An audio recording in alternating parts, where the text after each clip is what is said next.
Welcome back. Thank you so much for staying with us. Karibu sana. It's now time for us to get into politics, and it's now 4 minutes past 7 a.m. It's a beautiful Tuesday, the 5th of May, 2026. I hope you are having it perfectly well. Okay, so before you leave your house or before you get out, let's get into it. First of all, allow me to introduce my guest. I have Professor Fred Ogola, who is the LDP presidential aspirant 2027. Prof, good morning. Morning, my brother Victor. Good to see you. Good to see you. I'm happy to be here with Wakili. Yes. Yes. Wakili Shadrack Wamboi. Morning, morning, Victor. An advocate of the High Court. Thank it's you. good to be specific. Yes, yes, yes, yes. Of course, because we have got so many advocates. We have got, advocates for, environmental conservation. Yes. We have advocates for female rights. So not necessarily advocates of the High Court of Kenya. So it is always important that you specify. It's an advocate of the High Court of Kenya. And I am privileged to be here. Asante sana. Thank you very kindly. Always a pleasure to be in the company of the 6th president of Kenya. Yes. Yes, yes. Prof has been doing so much. Can you see the smile on his face? Yes, yes. I've never seen Prof smile like that. No, I mean, why not? Why not smile? Why not? In this country, all dreams are valid. You see, the smile is the biggest attire you can ever have. You can be in the smartest suit, or a woman can dress to kill, but a smile can kill much more. So you are not fully dressed until you wear that smile. Yeah, because what is it in this world that you would live when you are not smiling? Absolutely. Yeah. Absolutely. No matter what, we must be positive. Yeah. We must have hopes, and this smile could just maybe make somebody's day. You never know. Yeah. In fact, they say Victor, that, yeah. Yes, there is an old adage that says, you make the mile short with a token smile. You make the mile short, yes, with a token smile. Of course, these are an old saying that came after, long before the invention of motor vehicles and these locomotives. Yeah, so people will walk for long distances. Pick a two-story too. Yes, yes. So mukikula story, you make the mile short with a token smile. That is nice. Yes. Okay, great. So let's smile. That's a very good point. Always smile. You just never know. And by the way, the more you smile, you use very few muscles in your body. True that? And when you frown, when you're upset, you use a lot of muscles in your body. All right, gentlemen, let's do this. On the front page of the local daily, let me start with the Star. Prof, what do you have on the front page of the Star? It says, Kenya bets big on 10 mega dams to secure its future. Go ahead, explain us for us facilities. Okay, they say that there are different facilities under construction here. Of course, you see the Karimeu 2 dam. Yeah. They say it holds 22.6 billion liters of water. They talk about it serves Ruiru, Juja, Gatundu, Kiambu, Githurai, and Nairobi. Yeah.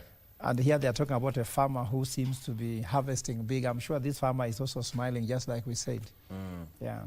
Okay. On the top header there, what is Mbadi saying there? That Ruto has done something? Yeah, he's saying that Ruto has steered the economy through tough times. Yeah. That's according to CS Mbadi. Yes, of course. And Mutai Kagwe Waziri says that state?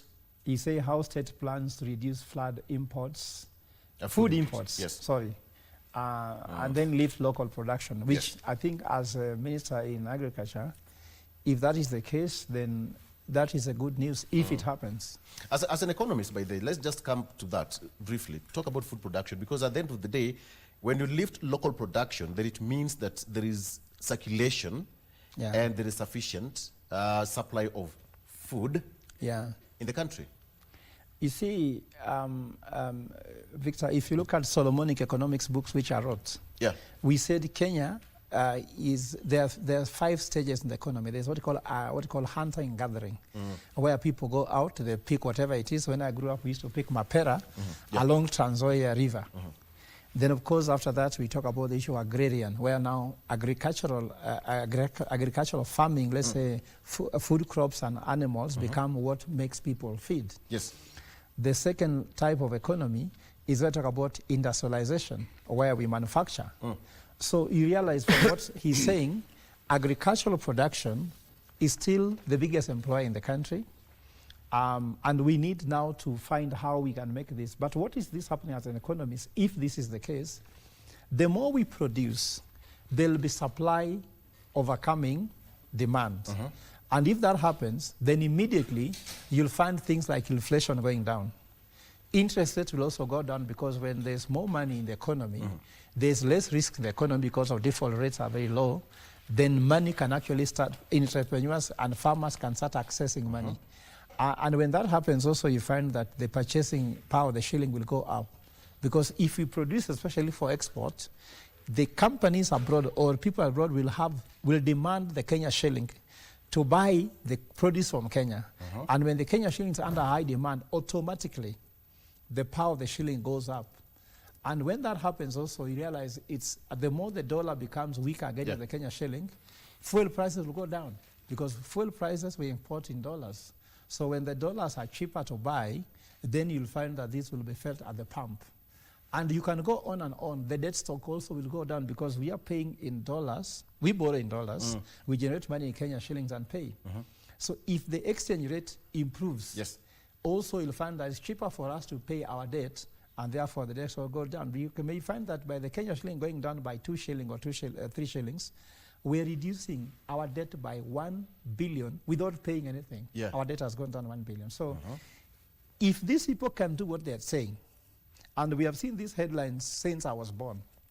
I'm sure, Victor, you've seen these things now. We are doing local production, which shall improve life. But actually, the thing is that it does not happen. But I'm not saying that I'm a prophet of doom.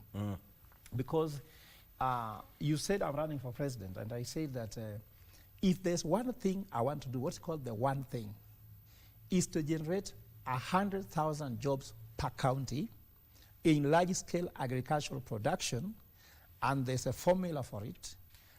Every county give me 50,000 acres. I deploy 2 people per acre.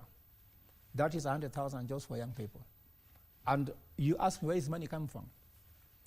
We launched the Kenya token, which will generate money in foreign direct investment to put it. So I don't have to wait to be in office. And I'll be president by being president, because the president's work is to offer jobs and transform the economy. And that's what I call the silver bullet. You know what I call silver bullet? To solve all the problems, because the Kenyan problem is 1, high debt. 2, high inflation. 3, high interest rate. 4, we are having challenges of the issue of the purchasing power of the Kenya shilling. And of course, services like healthcare and education. When you do 100,000 jobs per county, you'll generate 4.7 million jobs nationally. So you are bringing 4.7 million taxpayers to the tax buckets. What will happen is that you lower the tax burden on the middle class so that the middle class don't have to be overtaxed. And when you give them back their pay slip, you'll find people smiling on the street much more. At the same time, when you generate this large-scale production, for example, we can just plant avocado, export them to Canada or the US or Australia. Immediately that happens, that the Kenya shillings will work. So the same thing I explained to you is aligned. So the issue is, the question here is, Victor, it is not what needs to do. It is that who can do it. Because these promises, since we were born, we've had them. Who is qualified to do it? And that's I'm telling Kenyans, that I'm asking you Kenyans, that I think Kenya needs an economist who understands the economy very well. But not just that. What's the value code? Has Fred Ogola ever said something and he didn't do? I've been a professor in Strathmore for 13 years. Did I not deliver what needed to be done? I've sat in the Catholic Health Board and Catholic Health boards for 17 years. Have you not seen the Catholic Church growing in leaps and bounds, where one hospital grew from level 2 to level 5? So I'm saying we look at the track record. We look at what you understand as a knowledgeable thing. So I believe that it is not about manifestos. In my party, LDP, we don't believe in manifesto. We believe in manifestation. You know, there's a difference between manifesto and manifestation. That's almost implementation. Manifestation is like when Jesus read the gospel and said, the Spirit of the Lord is upon me, and he has sent me to liberate the poor, isn't it? He said, in your listening, this has been fulfilled.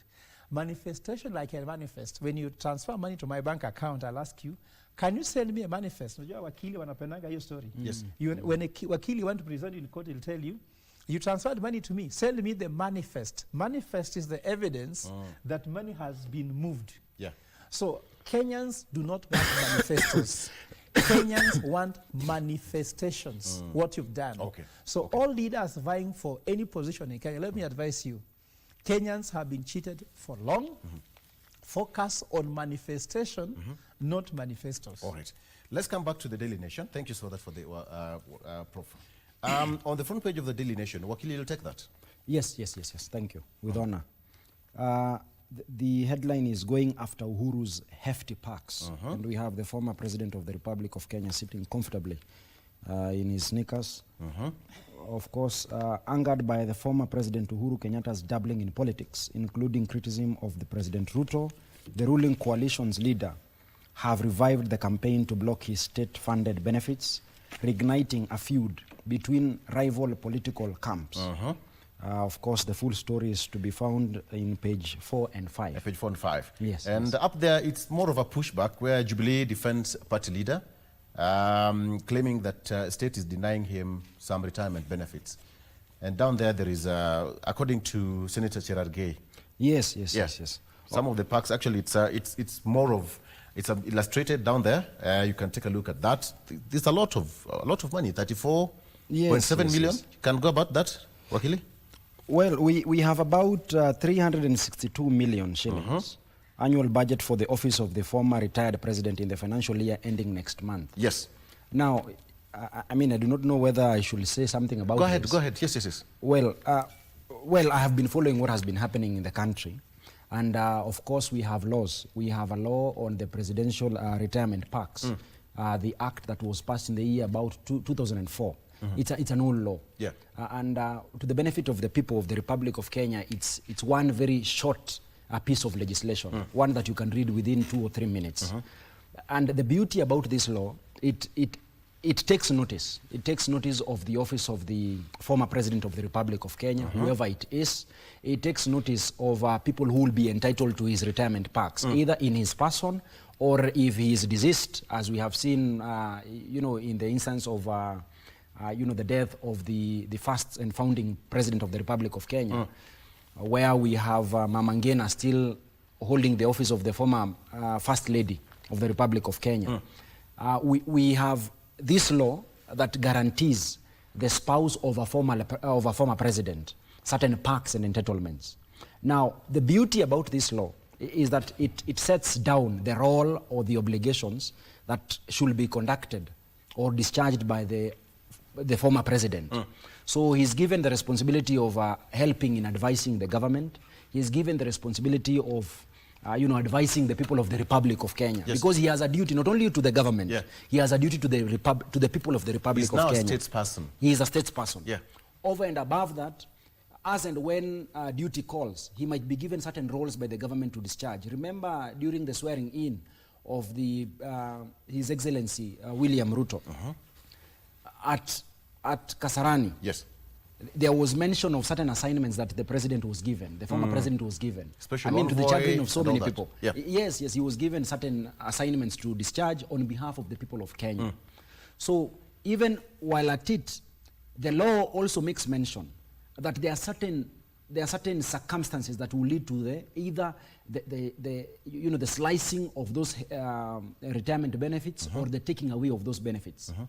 Now, what the law prescribes, and this is what is important and the people should notice, the law gives the duty of coming up with a motion to the withdrawal of these packs to the National Assembly. Now, the parliament as we have in the Republic of Kenya is divided into 2 levels. So we have the first level, we have the National Assembly, and we have the Senate. So that there are certain functions that the law, this is now the Constitution and statute, designate to be done by the National Assembly, while others are designated to be done and performed by the Senate. So this law on the Presidential Retirement Benefits Act assigns the responsibility of withdrawing or slashing the benefits of a retired president to the National Assembly. So we have a motion that has been filed before the Senate by, this is an advocate of the High Court of Kenya, by the way, we studied together, This is the Nandi Senator, Cherargei. Yes. Samson Cherargei. Samson Cherargei is not a member of the National Assembly. Samson Cherargei is a member of the Senate. Where does this motion start? It starts and ends. Because you see, the rationale behind us having the Senate in the first place was to ensure that we safeguard devolution. So that all matters concerned or revolving around devolution must either originate from the Senate or must have at least some input from the senators. So not all bills, not all matters, sorry, not all matters should by law find themselves in the floor of the Senate. Yeah. So the ones that should find themselves on the floor of the Senate are those that involve the functions of the county governments. So this is a national office. The office of the former president is a national office.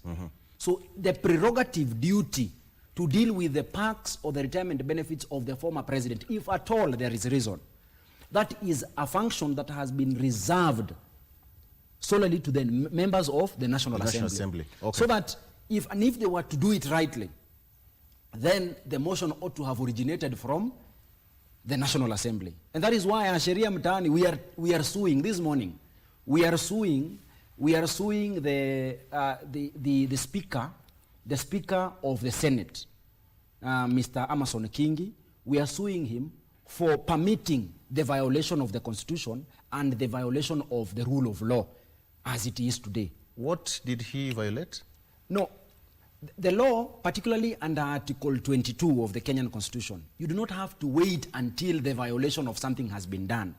The very least that you know and I know, and the people who are watching and listening to us know, is that there has been a motion filed before the Senate by the Nandi Senator, Mr. Advocate Samson Cherargei.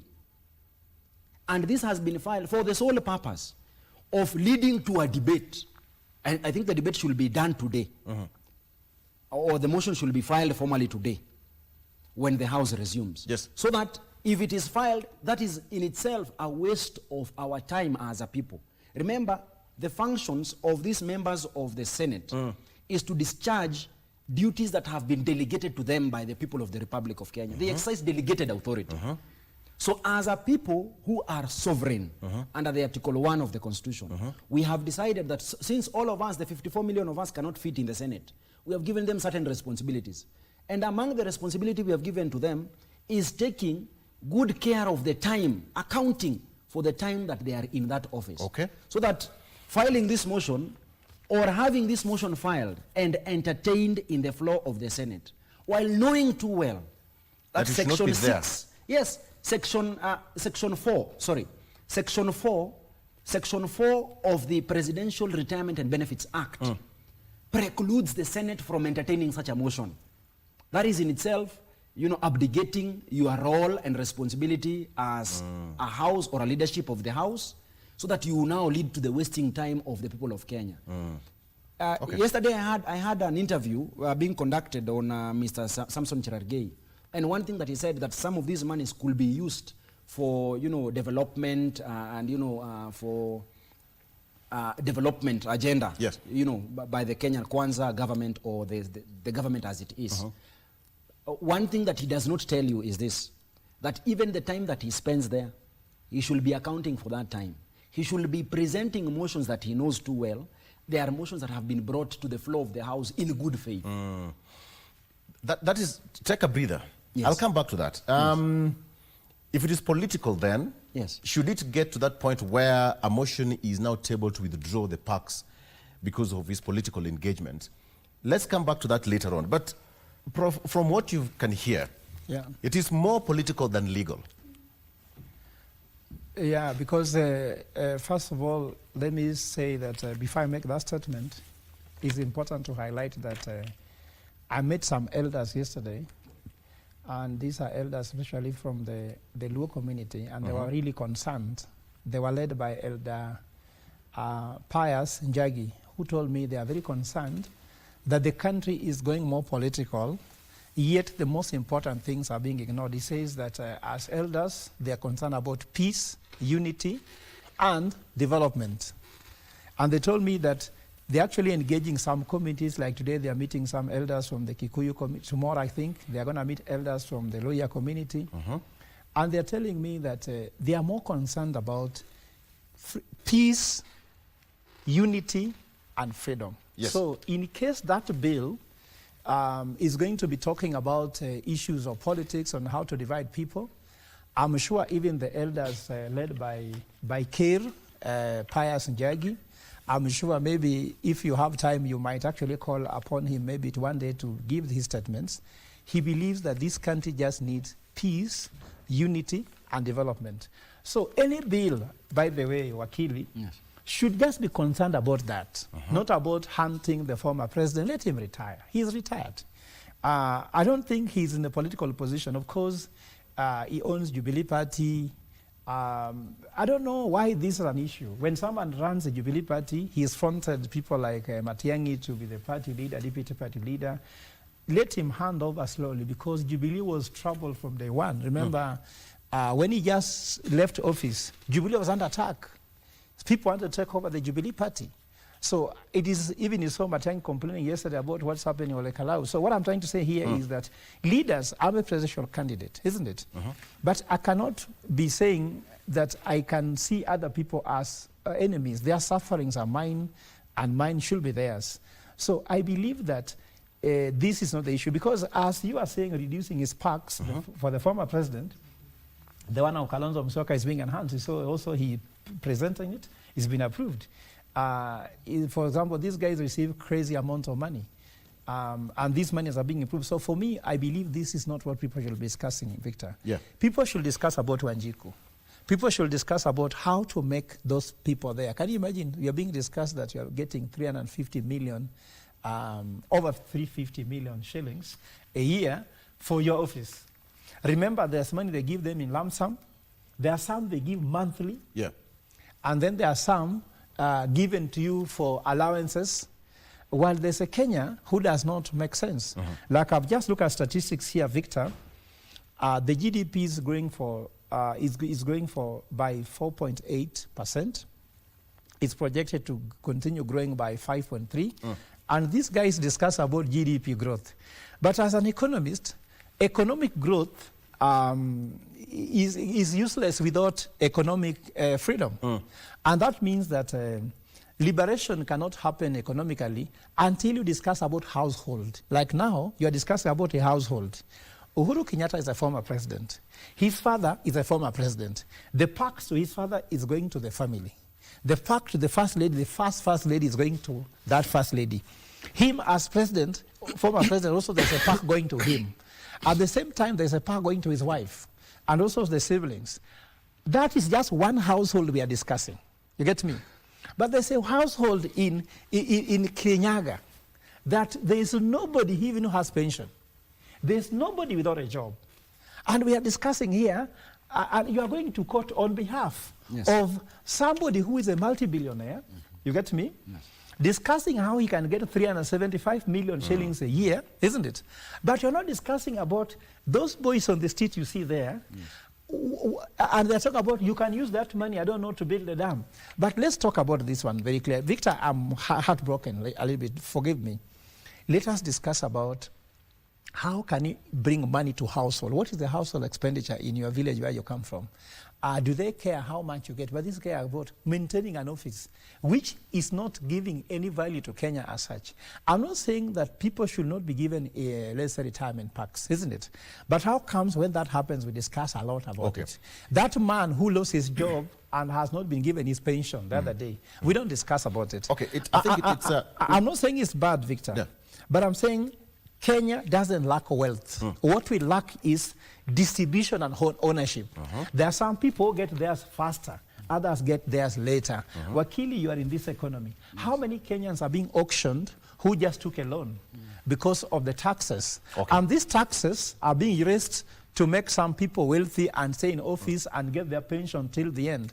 I also know that the former president has a right to that pack because there's a reason why you need it, isn't it? But at the same time, let us also discuss again about the normal Kenyan who needs this economic freedom and liberation. And I want to end by saying These elders, their wisdom, they know that we don't want divisiveness. And I want to ask the Senator Cheragei, please let us not start attacking the former president. Let us find ourselves how we can survive with peace and freedom. Let's take a break.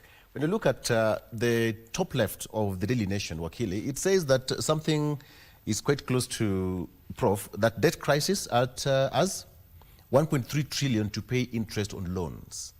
All right.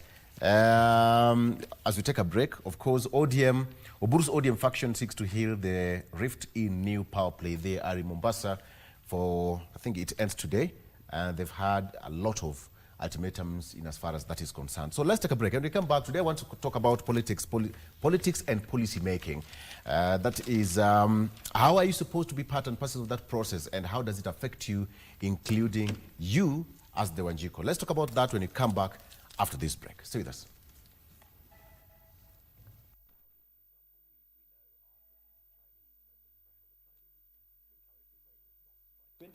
All right, welcome back. All right, Prof, we're back.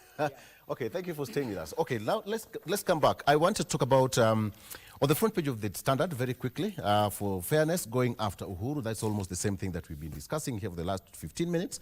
Going after Uhuru, safety packs on the front page of the Daily Nation, and here, going after Uhuru. That's on the front page of the Standard. Now, let's come back to the issue of policy and policy making. We all know that there's a process, and Wanjiko has to be involved in the process of policy making. Most importantly, when it comes to economic and political issues. Let me come to you, Wakili. First of all, does Wanjiko really understand the process? Because I'm asking this question, we are headed to one of the most, the season where, you know, Professor Gola here loves so much. Political temperatures are rising, but that is the point that if Wanjiko is not careful, that so many things will just pass him by the roundabout. How does Wanjiko get involved in this so that we are all at par as a nation? Well, we have certain constitutional dictates. The Constitution dictates under Article 10 that there is the need. There is the need, and it's a demand made by the Constitution of involving the people by way of public participation.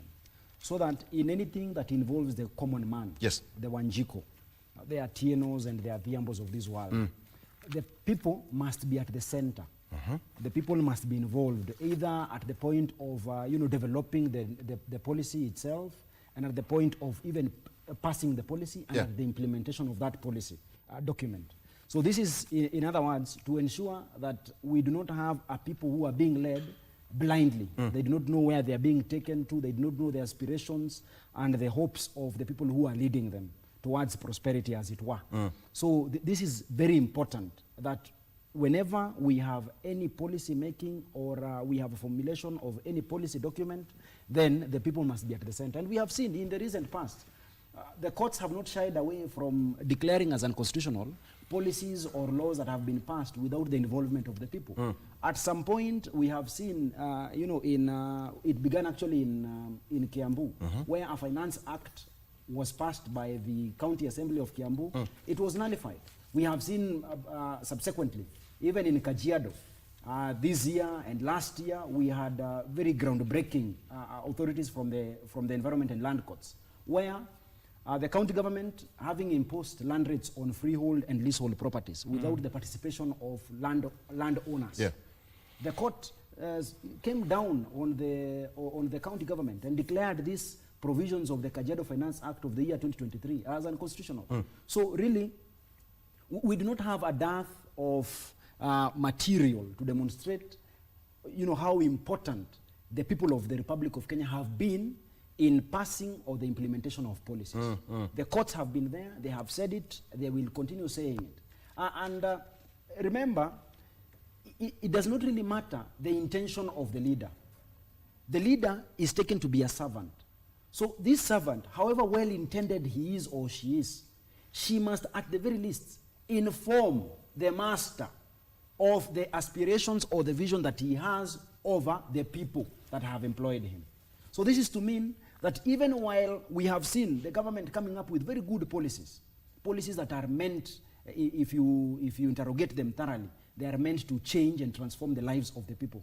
But we have seen on several occasions the courts coming to stop the implementation of these policies that were seen or were said to be, policies that will transform the lives of the people. Largely because the people were not involved in the formulation of these policies. So it's a constitutional dictate, it must be followed. We have seen attempts from the National Assembly, trying to legislate on values and principles, the value of public participation. It is not really possible for you to legislate on what public participation will be. And we have seen several attempts failing. The thing is this is a behavioral issue. In the past, we saw a country where the very people who employed the politicians and these people who have the state officers and public officers exercised, they sidelined the very people who employed them.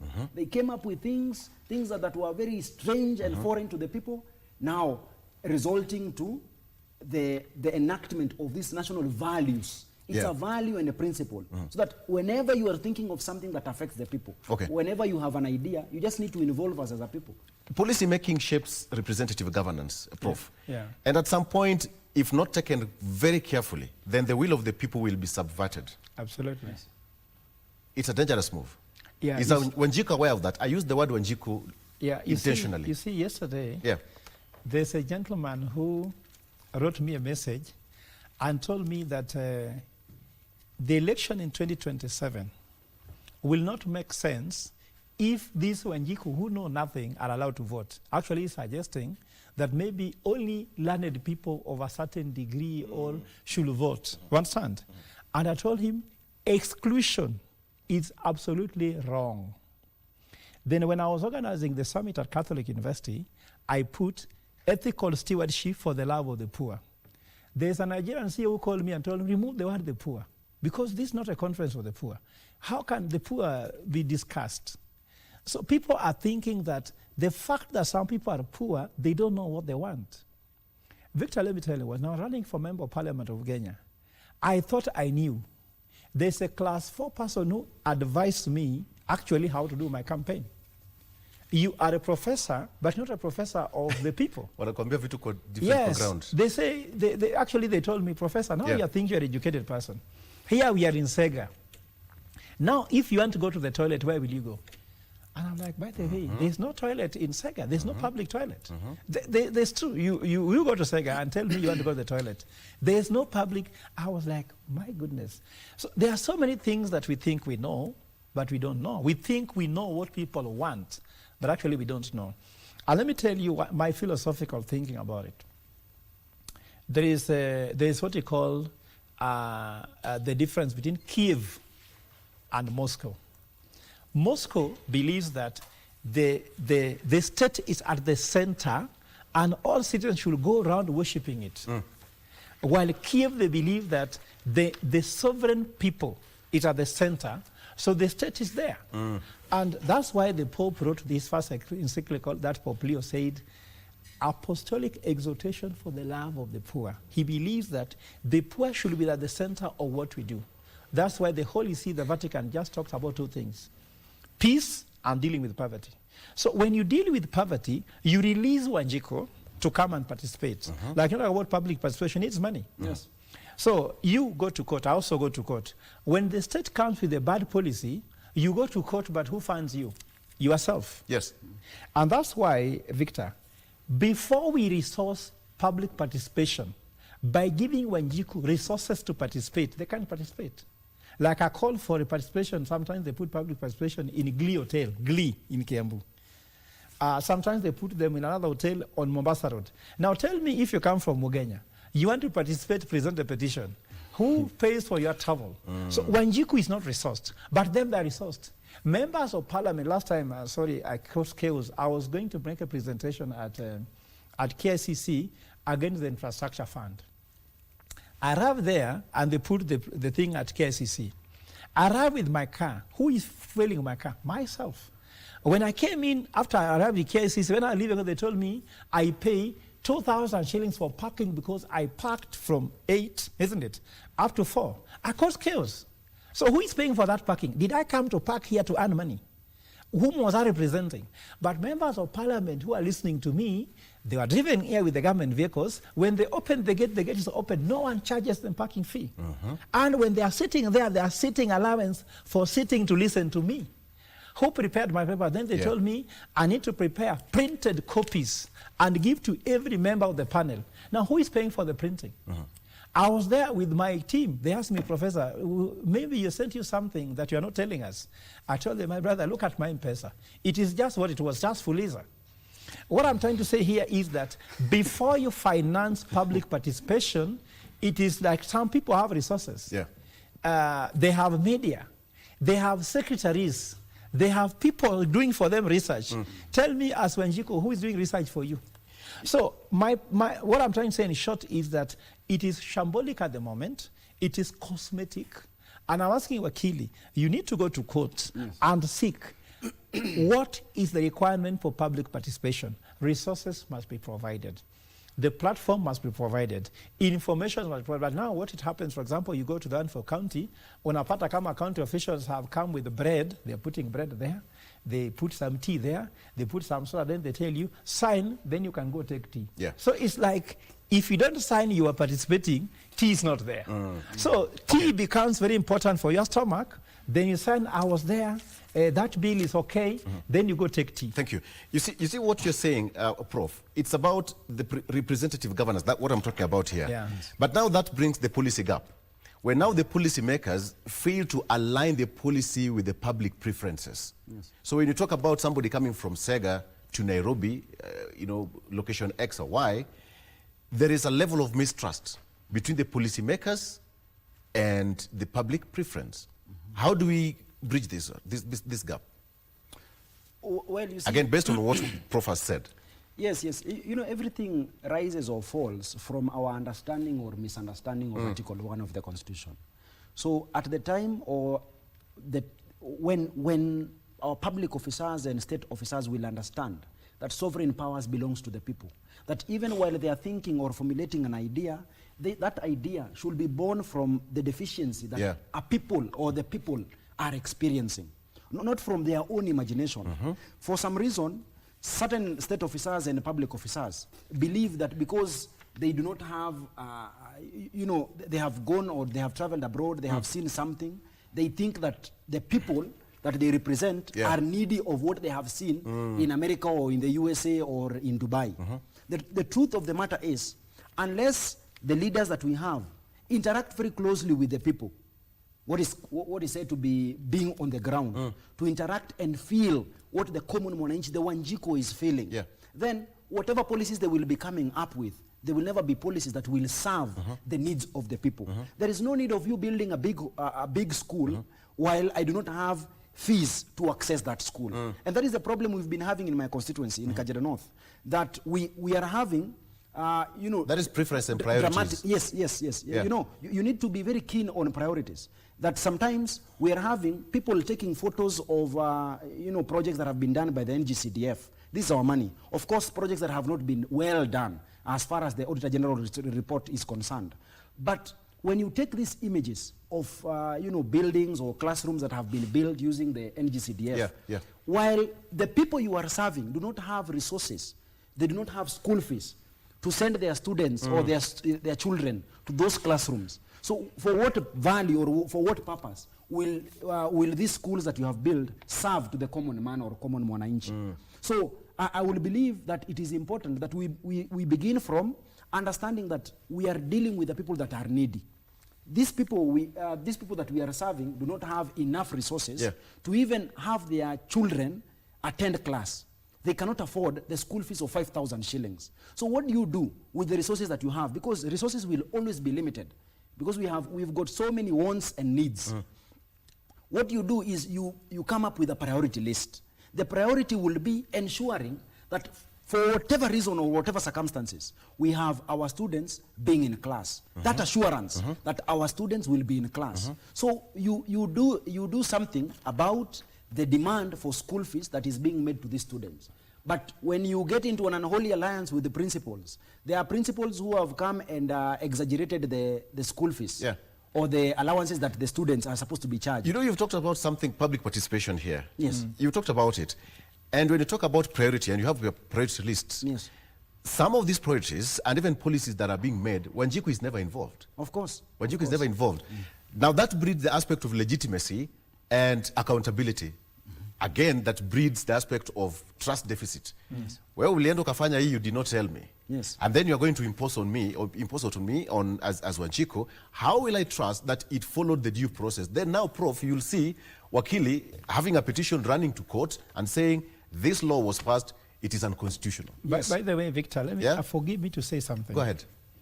Also, going to court is not necessarily a good thing always, because there's a petition I have in court whereby there's a syndicate where you sit in the county government and you do the wrong thing knowingly, not because you want to do that wrong thing, so that you can give your lawyer instruction to do the wrong thing. Then there's another panel of judges coming to go to court against you, understand? Then you release your lawyers to defend you. In the process, these people make money and they share. So this happening, Wakili, you know that very well. I have a petition in Bungoma where there is somebody who claims that there were ghost workers in the local authority, which was the defunct authority, that needs to be brought back into this. And I discovered that this ghost worker is not mostly the governor's problem. Sometimes it has come whereby there's a syndicate. So there's somebody who says that there are 463 ghost workers who are not paid, who are not in the payroll from the local government. They bring these people into in a petition that they need to be paid. And some of them, by the time they are claiming, they were 11 years. Some of them were 4 years. So there's a lot of scam also. Not everybody, Victor, who goes to court on your behalf is going for good. Some of them are making money.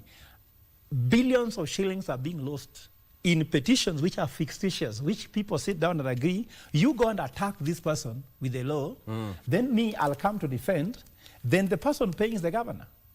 Like now, the county government of Nairobi, there's a time when Sakaja spent 2 billion shillings in legal suits.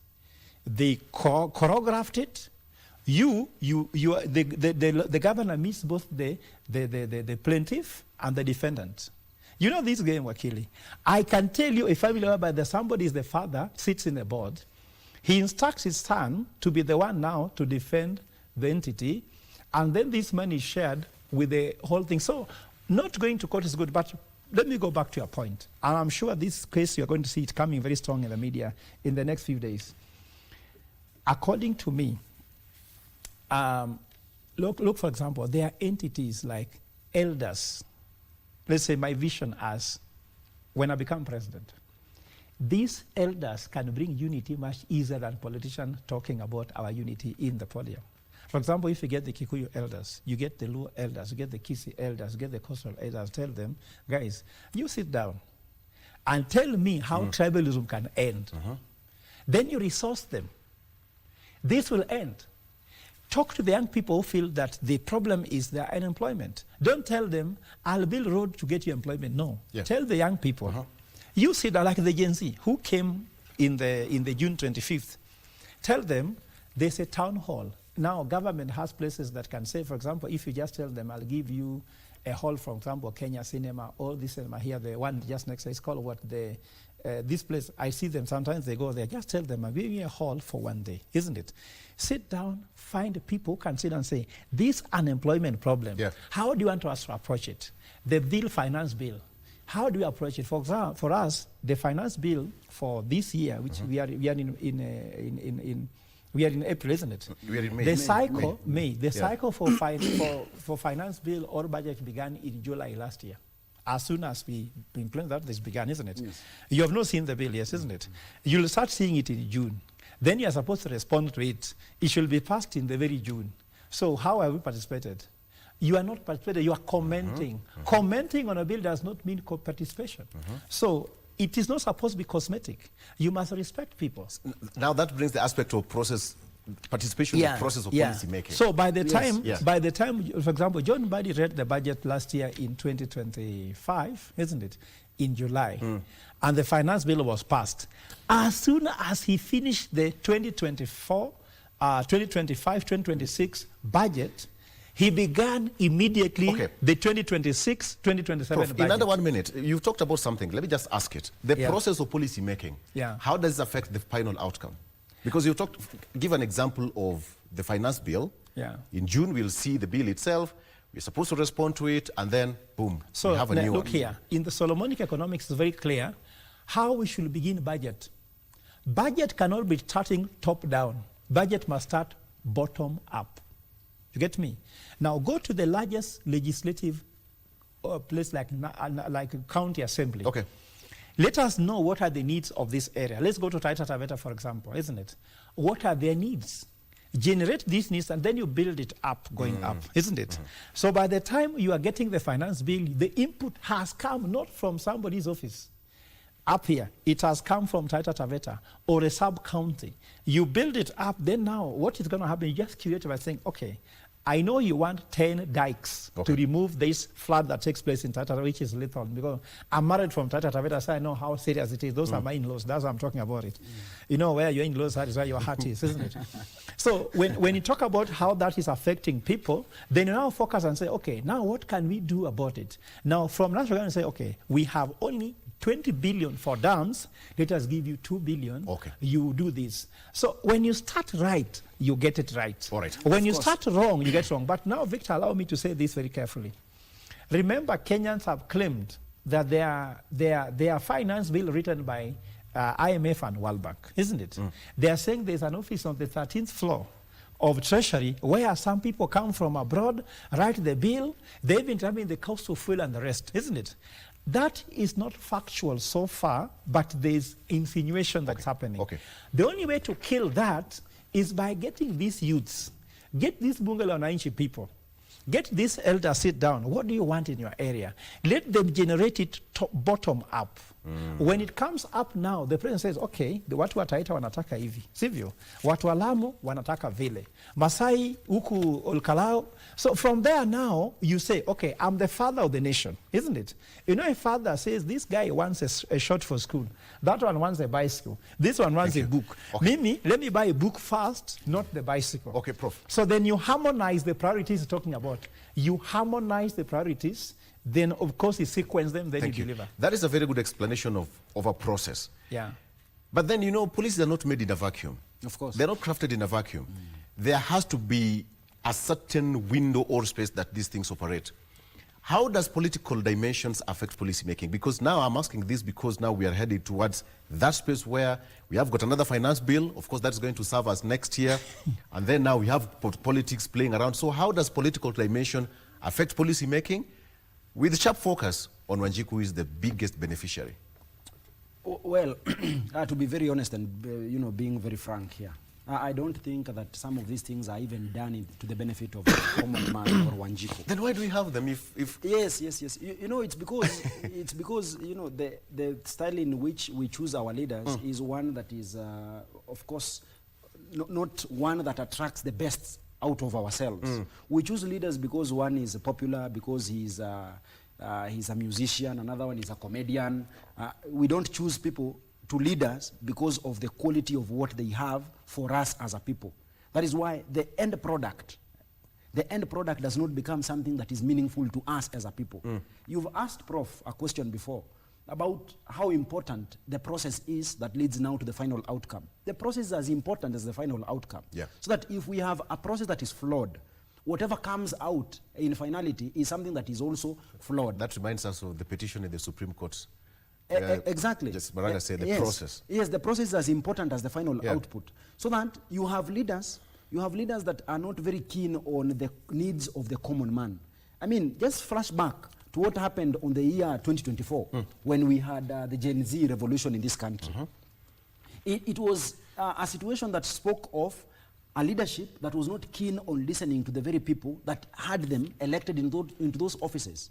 We had mobile numbers belonging to our members of parliament from the different areas. We shared them across the country. We had an initiative of sending messages to the parliamentarians so that we could warn them about the dangers of passing the finance bill of the year 2024. So what really happened ultimately is that our leader, our representatives in the National Assembly proceeded and passed, overwhelmingly, passed the finance bill of the year 2024 against the instructions of the very people that had them in those offices. Yeah.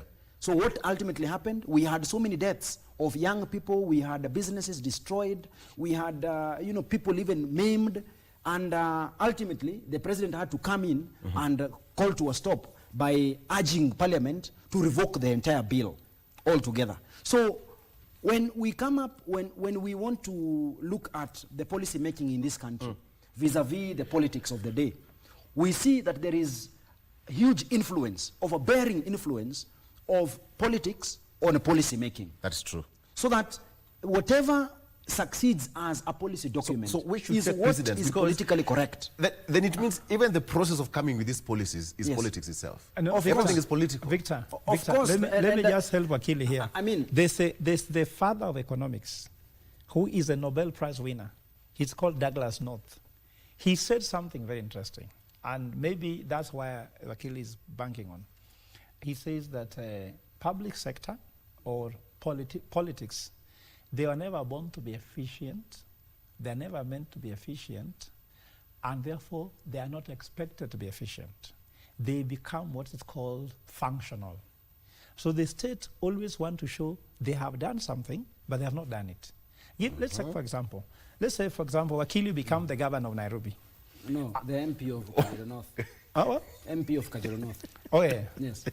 Let's say MP of Kajiado North. Nairobi will give it to Babu Owino. Okay, yes, and fine. Kajiado will give it to Katole Metito. Okay, yes. Thank you very much. You are campaigning, I'm sure. No, I'm not campaigning. Victor, you need to send him a bill, but it's fine.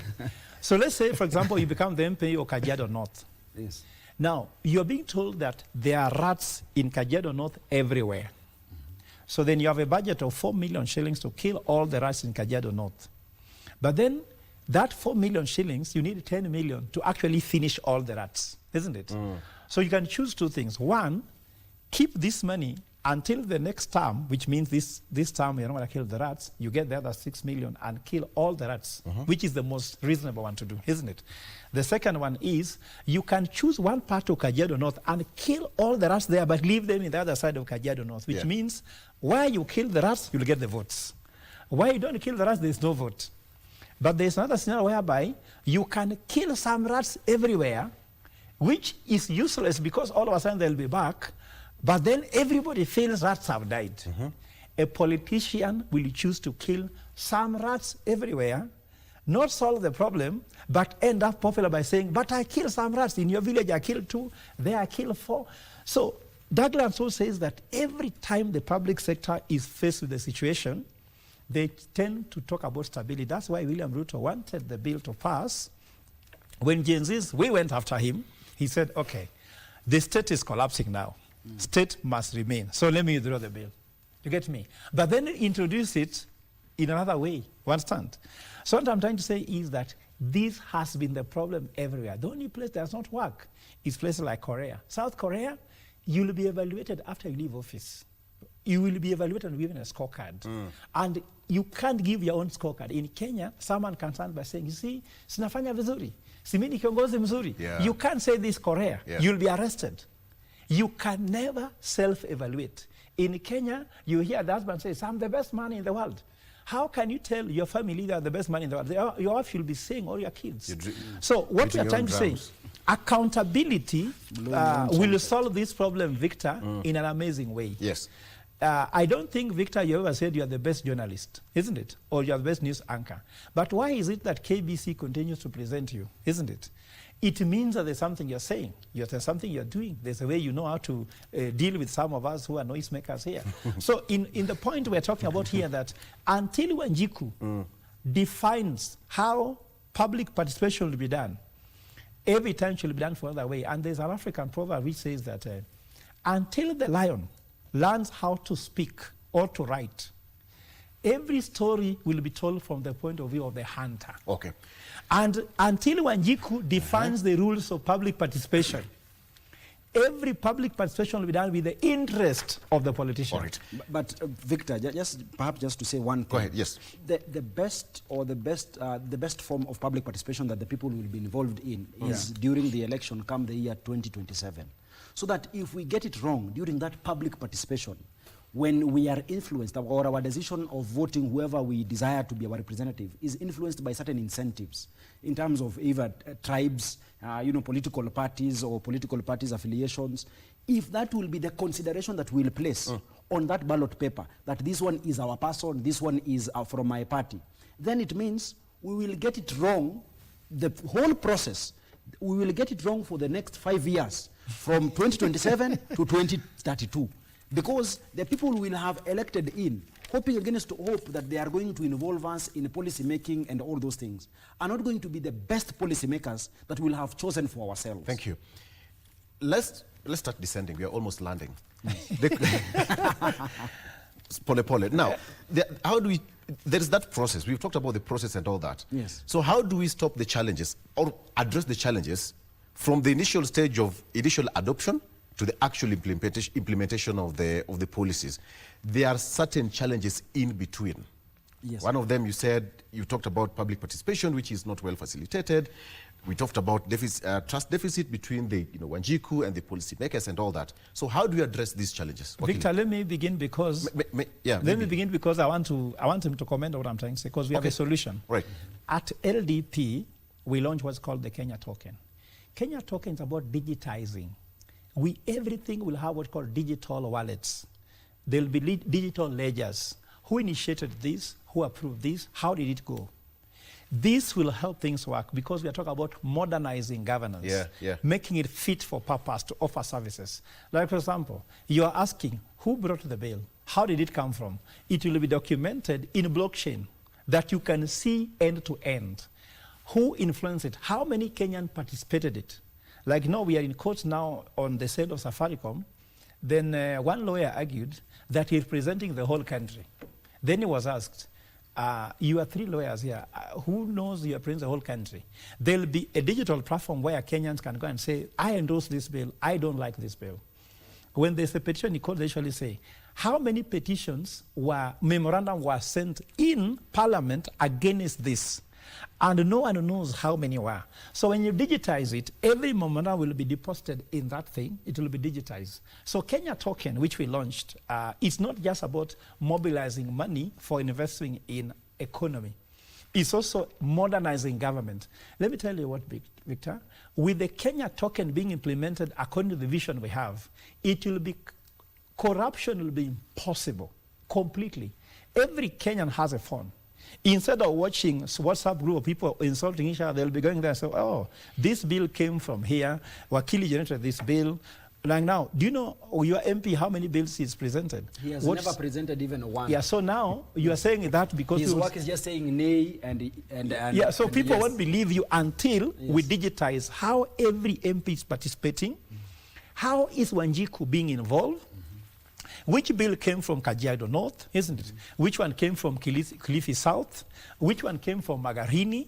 You'll find now that everything is visible. Victor, without transparency, we cannot allow Wanjiku to participate. Without knowledge, there'll be a phone that is going to help people. Go to Rwanda. This thing happened in Rwanda. In Rwanda, things are digitized. And Rwanda is a small country that punches above its weight. Kenya is more powerful. They don't have broadband. Go network. Internet in Rwanda is weaker. It's a landlocked country, so they can't have broadband the way we have. Yet for us, we have stable power. We have broadband technology, and we can do this. So technology will solve this problem somehow, Victor. Yeah. But technology cannot solve the problem alone. We also want to get good leaders, like you said. Maybe Wakili, I'll look at your CV after this, and I'll tell the people of Kajiado not to vote. Remember, I have interest in Kajiado. I have some business there. So I'll tell the people there to vote for you if you to employ locals. Okay. No, they have been employed. Actually, the master are the most people working there. So Kajiado North, it's cosmopolitan. Very good. We are almost landing. Yes. 1,000. Probably a solution. Yes. Now, I mean, for us to establish the appropriate solution for this problem, it's important that we reflect on where we have come from as a country. So the problems we've been having since the time we gained our independence have been illiteracy, poverty, and disease. So illiteracy is one big challenge that we have, to this minute, we have refused either by our own deliberate evolution to address as a people, because we've made education very expensive and inaccessible to all and sundry. So the point that I'm trying to make is this, that as a form of providing a solution to this challenge is by ensuring that we educate the people. And we educate the people by supporting certain groups that come forth by way of volunteering to educate the masses that we have within the Republic of Kenya. For instance, we have these public benefit organizations, the NGOs. For instance, Sheria Mtaani, what we've been doing, we've just been ensuring that we make legal knowledge available to the people by enlightening them on the shortcomings, the do's and the don'ts that have been done by their representatives. Yeah. So by highlighting, as Professor has mentioned, that for example, we bring to the table a motion related to the performance of the area MP of Kajiado North. Now, we make mention, we highlight for the benefit of the people, what are the obligations of a member of parliament? What are the obligations of an MCA? By highlighting the obligations that they have, then we ask, now, having in mind their obligations under law, now let us check or review their record for the past 4 years they have been in office. Have they managed to do what they were elected to do as a people? So we leave the answer or the answering to those questions to the people so that the people can respond for themselves whether their representatives have done what they were actually elected to do. The issue we've been having in the country, especially when it comes to these elective roles that we have, is that we elect people to do certain things, but they end up doing different things that are totally unrelated to their office. And yet they want an applause from what they are doing. Largely because that's almost the same thing Prof said, that you want to seem that you've done something in the real sense you've not done it. Exactly. Then you say that we are doing something. Exactly. Okay. Because they find that people that are not well or properly informed about their objectives. For instance, we see a situation where MPs across the country take a lot of pride in whatever the NGCDF is doing. Well, there is nothing wrong with that. The NGCDF is a creation of the law. It's a committee that works independently from the office of the Member of Parliament. But you will always see, often and even always, an MP handing over the check and saying that I have given you a check of 5 million.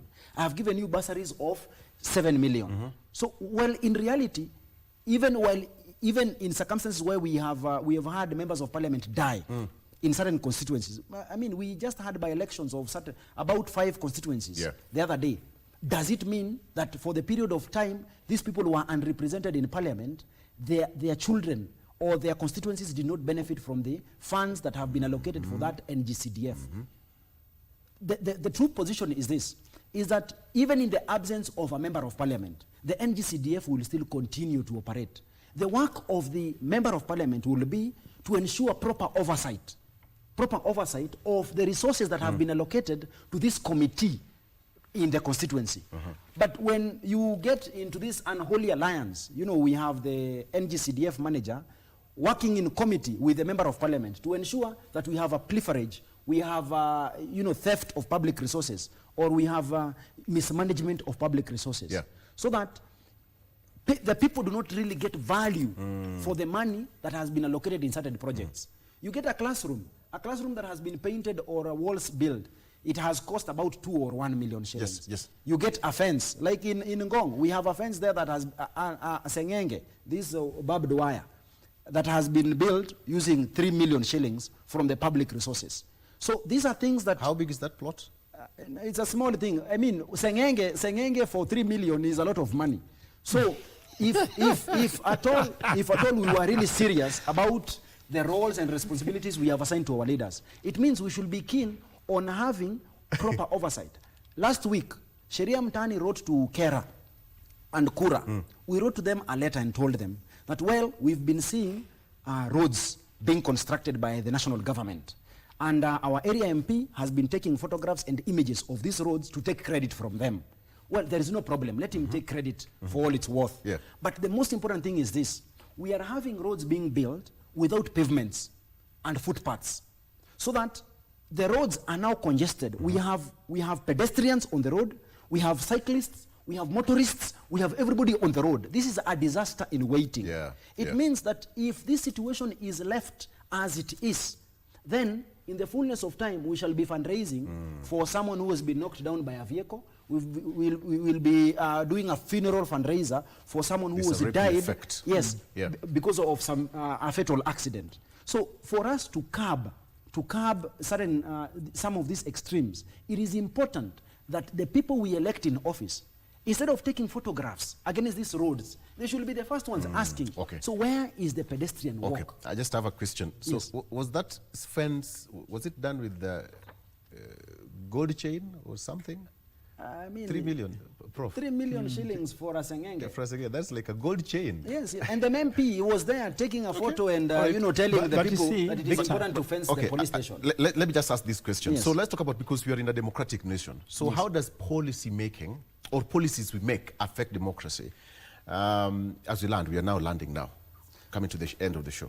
Prof. Yeah, you see, the father of management and the father of strategy, who is called Andrew Chandler, said, structure follows strategy, no strategy follows structure. But in Africa, mostly, we start with the structure before strategy. Politicians being able to be the ones to initiate and implement policy, it is putting the cart before the horse. The only time things will change is when it is the other way around. When we shall have what I would call like Copernican revolution, where we will have now the citizens coming to present what they want and the practice. Because if you talk about how does politics affect policy, policies affect policy should affect politics, not the other way around. Because what is policy? Policy should drive the political agenda of the country. Yeah. For example, under Kibaki, today is 5th of September, right? Today's 5th of May. Sorry, I was confusing 9th and this. On 9th of this month, at UON, there will be Kibaki lectures taking place in memory of the third president on his economic ideology. Yeah. I've sent a video there talking about what Kibaki got right. Kibaki gave people opportunity. And the policy of the Vision 2030 was now going to drive politics. But then some people took over, and now they put the policy behind, and politics took center stage. Now, BBI, was it a policy or it was politics? Both. One sand. No, it was more politics than policy. So Vision 2030, it was supposed to drive the agenda until 2030, isn't it? We have the Agenda 4. Was Agenda 4 policy or it was politics? I get my point.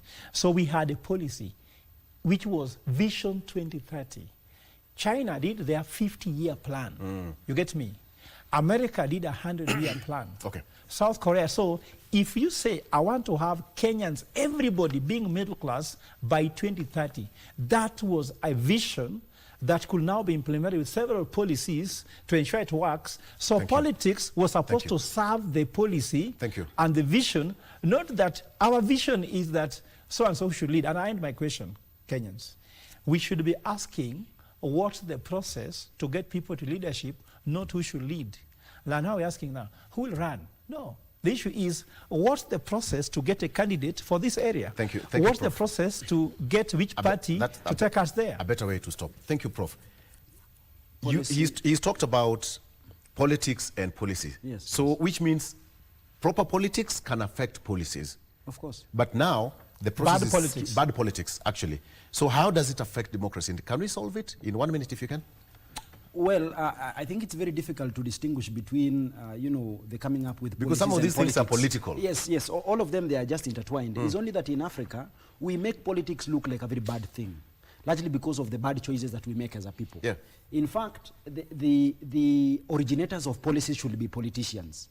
They should help us in coming up with the policies that are going to change the lives of our people, because the assumption always is that the politicians interact very closely with the people that elected them into office. Yeah, yeah. So that is the assumption. So it means that if the people are suffering from certain difficulties, then the very people who will have answers will be the very people who interact with the very people that are affected by these problems. So politics is not a bad thing. Politics is a good thing. In fact, it should be there to help us in solving all our problems by the formulation of the best policies that will get us out of our problems. And when you get to Kajiado North, make sure that you give Victor, good policies that is going to Victor, get Kajiado North and Kenyans. Let him understand what democracy is not just the right to vote, but also the right to get the services, which is a product of the vote. Thank you very much. That's a better way to stop this discussion. I'm so humbled. Thank you so much, gentlemen, for joining us. Shadrack Komboy, an advocate of the High Court, anamezea mate Kajiado North. We wish you all the best. No, ni watu unajua tunaangalia mahali kuna shida, we solve those problems. Hakuna. That's another political language. Hapana. Ameze mate. Prof, thank you so much. He's also LDP presidential aspirant 2027. Thank you, gentlemen, for coming to the show. As Wanjiko, thank you so much for watching. I'm Victor Lo. Good morning. Good morning, Kenya. Good morning. You know what amazing,